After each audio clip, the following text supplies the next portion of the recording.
In this video, I will show you how to determine whether or not a function is continuous at a particular value of x, using the definition of continuity, which says that if f is continuous at x equals c, the limit as x approaches c from the left will equal the limit as x approaches c from the right, which equals the value of f at c. Problem number 1. Let's prove whether or not f of x is continuous at x equals 0 using the definition of continuity. We start by finding f at 0. We have to make sure that this exists. F at 0 is what you get if you plug in 0 for all of the x's, so we can see that these will all just go away. And that leaves 2 over 1, which is simply 2. Next, we find the limit as x approaches 0 from the left of f of x. We can simply substitute 0 in for x, and again, we're going to get 2.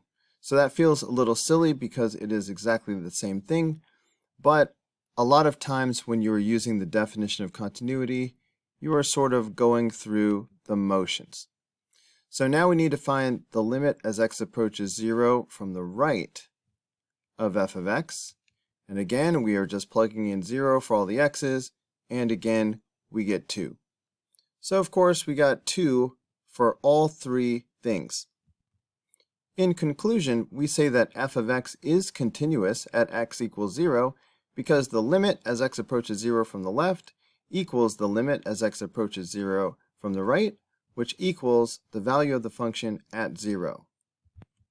Problem number 2. Let's show whether or not f of x is continuous at x equals 3 using the definition of continuity. Let's start by finding f at 3.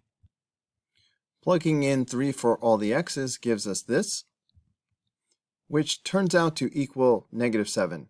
So f at 3 is defined. Next, we need to find the limit as x approaches 3 from the left of f of x. When you have a polynomial, this is going to feel very silly because these are always the same. For the sake of our little proof, we go through the motions and get -7 again. Big surprise. To satisfy the definition of continuity, we must also show the limit as x approaches 3 from the right, which again is -7. So I know that felt a little bit silly. This is a lot more meaningful when we are dealing with a piecewise function.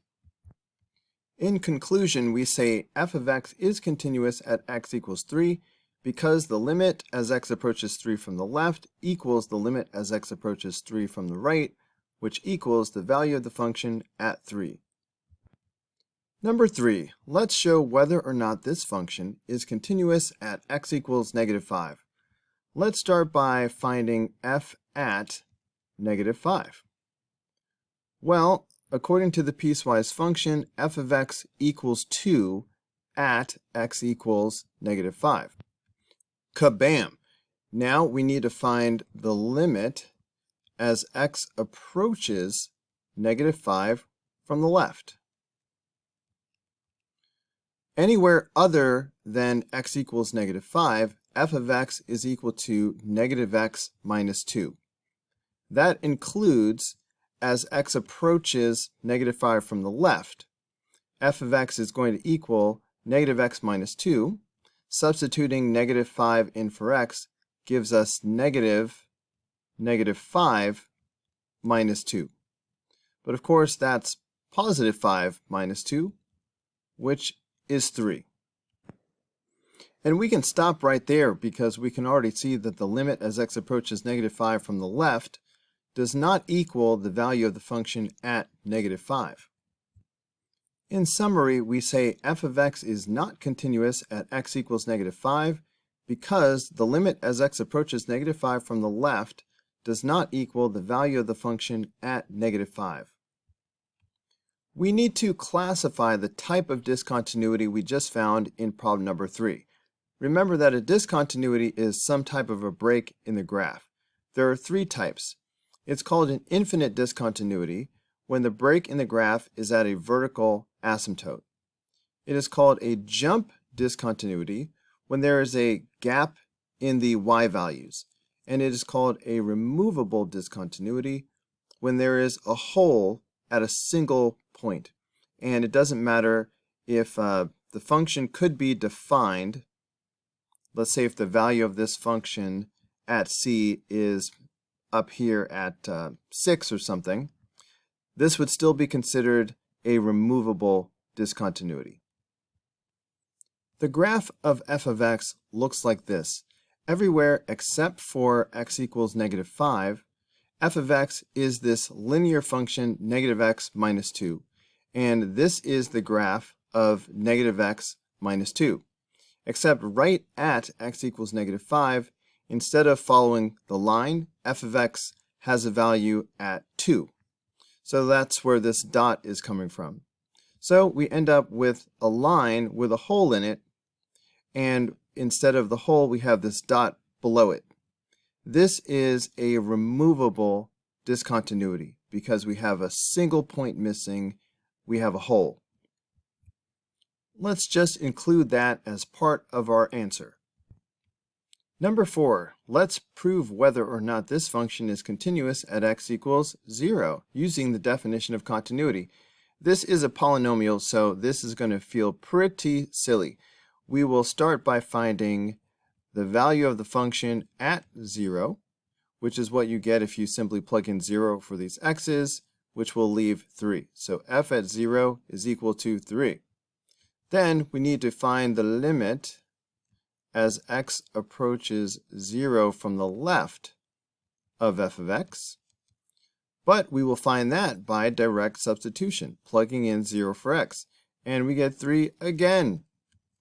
And of course, when we find the limit as x approaches 0 from the right, we do the exact same thing and get the exact same thing. Even though it is common sense, I want you to go through the motions and make these statements as part of your proof. And then in summary, we say f of x is continuous at x equals 0 because the limit as x approaches 0 from the left equals the limit as x approaches 0 from the right, which equals the value of the function at 0. Number 5, let's show whether or not f of x is continuous at x equals 0 using the definition of continuity. We will start by finding f at 0, plugging in 0 for all the x's, we get 2, and then we move on to the limit as x approaches 0 from the left, which we also find by plugging 0 in for all the x's, so we get 2 again. And then we find the limit as x approaches 0 from the right of f of x. We plug in 0 for the x's again, and we get 2 again. In summary, we say f of x is continuous at x equals 0 because the limit as x approaches 0 from the left equals the limit as x approaches 0 from the right, which equals the value of the function at 0. Number 6 is a two-part problem. First, we will prove whether or not f of x is continuous at x equals -5, and then we will prove whether or not f of x is continuous at x equals 0, using the definition of continuity. Let's start by deciding whether or not f of x is continuous at x equals -5. Rewriting f of x in factored form, we have this. Let's find the value of f at -5. Plugging in -5 for x, we have -5 plus 2 over -5 times -5 plus 5. -5 plus 5 is 0. 0 times -5 is 0. So we have -3 over 0, which is undefined. In summary, we say f of x is not continuous at x equals -5 because f of x is not defined at x equals -5. This is an infinite discontinuity because when you have a 0 in the denominator, that's when you get a vertical asymptote. If we had x plus 5 in the numerator as well, that's when you get a removable discontinuity. Now let's show whether f of x is continuous at x equals 0. This is going to be almost the same exact thing.